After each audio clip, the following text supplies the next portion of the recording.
Hey friends, welcome to Embracing Your Season. My name is Paige Klingenfeel and I am your host. So today is a very special conversation because it is back to school, friends. Yes, those that are parents, you know exactly what I'm talking about. The end of summer and on to the school year. It's bittersweet.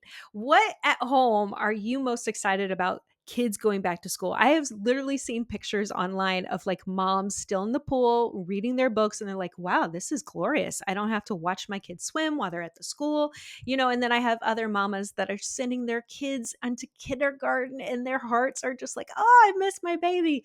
Me, on the other hand, I'm just like, peace out, kids. I know school isn't your favorite, but mama needs a break.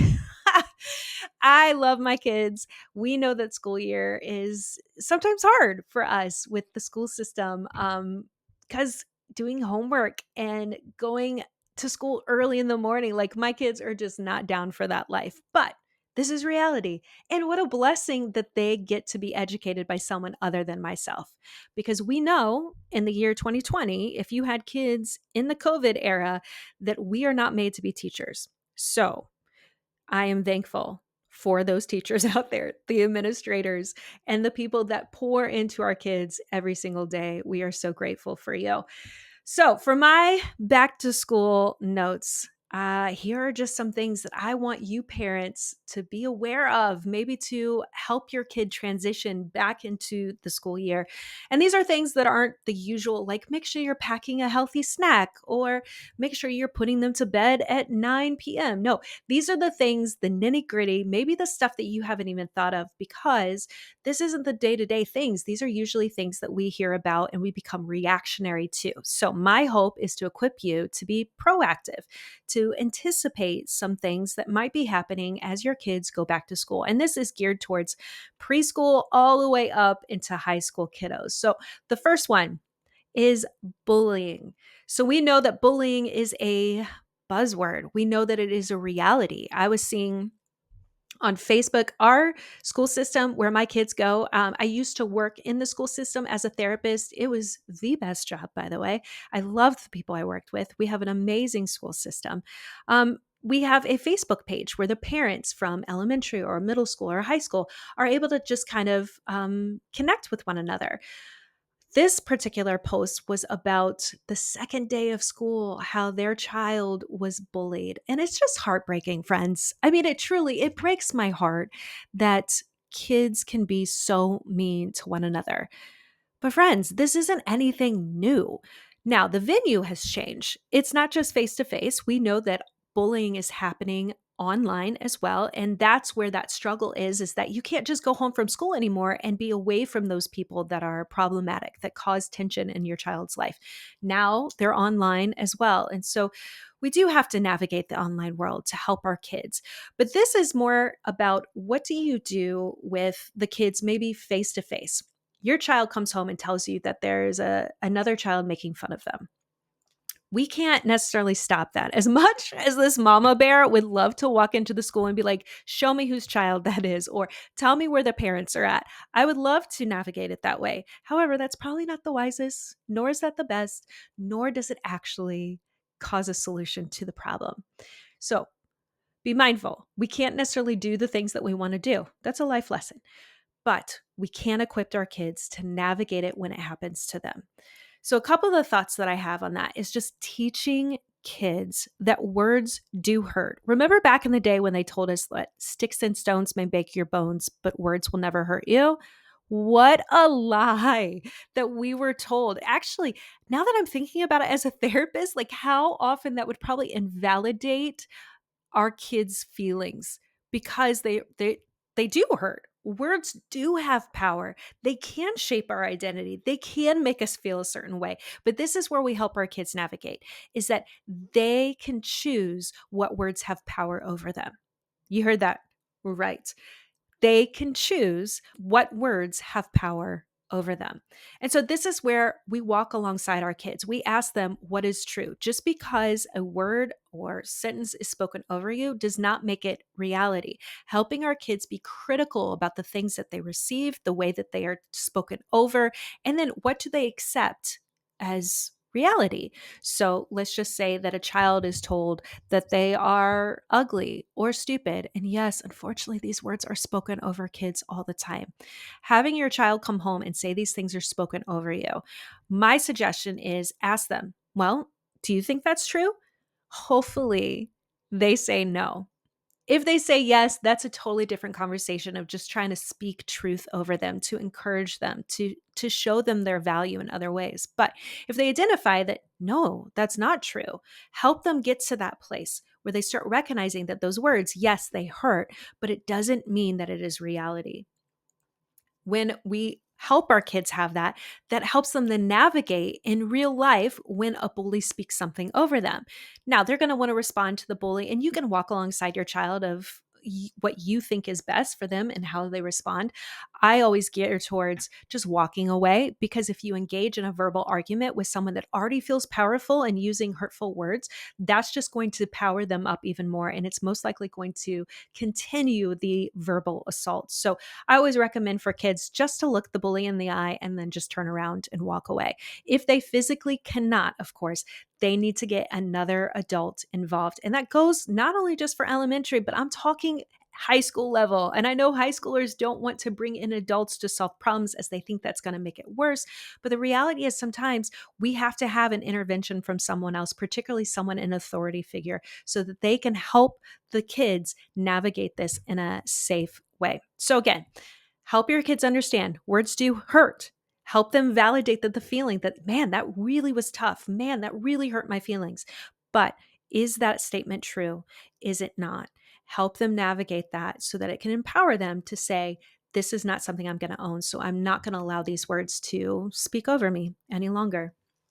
I think another way that we can really help our kids combat bullying is helping them find community. So, as an adult, I think it's sometimes super hard to find community because we're not in the same school system environment where kids or people our age are around, where we can just say, hey, let's hang out. Kids have the valuable experience of literally having classmates that allows them then to hopefully make new friends. This is a life skill. This is something that sometimes we have to teach our kids how to do, is how do you make friends? Well, there's a couple of different opportunities. So if it's not at the school system, maybe it's at the youth group. Maybe it's getting them involved in 4-H or a hobby. Maybe it's a sporting event. Sometimes it's even family members, maybe cousins, being intentional about making time with the cousins so that you can make sure that your child has community of people that like them for who they are, that build up the reality of their giftings, of their personality, of just their identity as a whole, so that when that time comes, if they are being bullied by someone else, it is so much easier to not hold the words of the bully over themselves as an identity statement. Instead, they brush it off and just say, that's not true. And I have people who love me the way that I am, and they speak this truth over me. So those two things about the bullying piece. And again, if your child is being verbally assaulted, physically assaulted to a point where it is causing detrimental reactions, depression, anxiety, shame, definitely get another adult involved in the school system. That's the other thing that I've read many times, is that the school is completely unaware that this is even happening, and the parents want to find the other parents. Well, sometimes that doesn't make a difference. Whereas if the school is aware, they oftentimes have a policy in place where there will be an intervention. I know a lot of kids think that's just going to make things worse. Well, the reality is it may, but nothing will change unless there is something that stops the pattern of interaction. And sometimes that requires a separation that is created by an administrator or a teacher in order to help your child get to a better place. But recognize what you can do at home so you can help your child navigate if there is a bully in their life. Second thing, now this one's more towards you guys, for you parents out there. Filter what your child says. Okay, it sounds like it's common sense. Always. Like, I love when kids come into my counseling practice and they are filling me in about how awful their home life is and how their mom yells all the time and their dad is absent and doesn't care about them. And then I get into a conversation with their parents and I'm starting to see, wow, that wasn't actually an actual portrayal of what goes on at home. Because, friends, kids don't necessarily intentionally lie, but they do exaggerate because their feelings are so big and their perception is so massive. and the way that they feel, that's what they project through their words. Again, words have power. And so if I can say that my mom yells at me instead of my mom is stern with me, that reaction that I'm going to get from the listener is going to be much bigger. Well, our kids do the same thing for us as well. So when they relay a story, whether it's about, let's just say, a teacher yelling all the time in class, to us as a parent, I want to know if a teacher's yelling at my kid or yelling at their classmates. That's going to fire me up because I don't want my child exposed to that. But then I have to start thinking, okay, so is this the way he feels about his teacher? Is this his perception? Is just this interpretation of the way that this teacher speaks? That creates a sense of curiosity in me where I need to start asking further questions. My child is not lying to me. Again, this is their perception. I want to validate the way that they feel, that maybe they do feel there's a tension in the classroom. But we want to make sure that, is it yelling or is it just a stern voice? Words have power. They define the interaction and they then inform the way that we need to respond to the circumstance. We need to help our kids understand that perception doesn't always equal reality. So we help them understand that we care about the way that they feel. We can even use the same language that they're using, even though we feel it might be an exaggeration. We ask questions to determine, is this true? Is this reality? Is this truly what's going on in the classroom or with friends or on the bus? And once we determine or get a pretty good idea of what's true and what's not, then we can help them change up their language to make it more appropriate. Then we get to help them see how to deal with the circumstance in an appropriate way. But friends, recognize that just because your child comes home and says, I'm being bullied, or my teacher is being mean, or this neighbor girl is no longer my friend, don't jump to conclusions. Ask questions, be curious, affirm the emotion, but walk through with your child what's going on and help them understand that perception isn't always reality, but you're able to help them navigate that as well. And then finally, this is a big one for my kids because school is not easy for them. My kids struggle with learning disabilities. So do I. I have one. School was always so rough and so hard for us. So I would get discouraged and I would get frustrated. And I'm seeing some of that with my kids as well. And so I learned something from a guidance counselor just a few years ago when I was working in the school system. It's called growth mindset. It's such a cool name. But the reality of the growth mindset is such a cool ideology where it's talking about how we need to have the perspective that we're just not going to know things off the bat. It's like building muscles. You're not immediately going to have muscle strength. You have to build it, and it takes time and it takes a lot of work and effort. So for our kids in the school system, we have to help them understand that after the first class or the first presentation of a math model, you're not necessarily going to understand it. You have to grow in your understanding. You have to study. You have to work hard. And that's part of the process of learning. When we have the mentality that it's going to take a minute to understand some of these concepts, it actually reduces the amount of stress that we put on ourselves. It allows us to have patience for ourselves, grace for our learning abilities.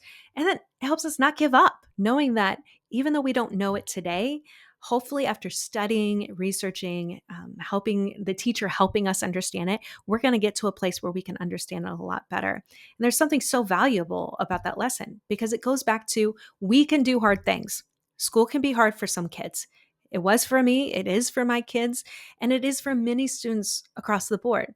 But the life lesson is that even after school, they're going to have to do some hard things.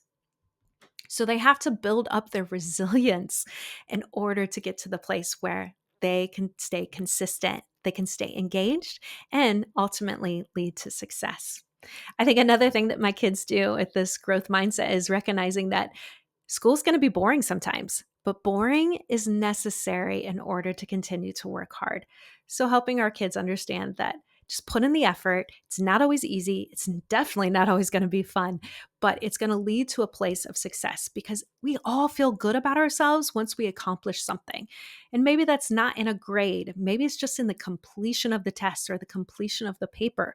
That feeling of accomplishment leads to a self-esteem boost. It helps us feel good about ourselves, but it also contributes to the growth mindset that then we take with us even outside of the school system.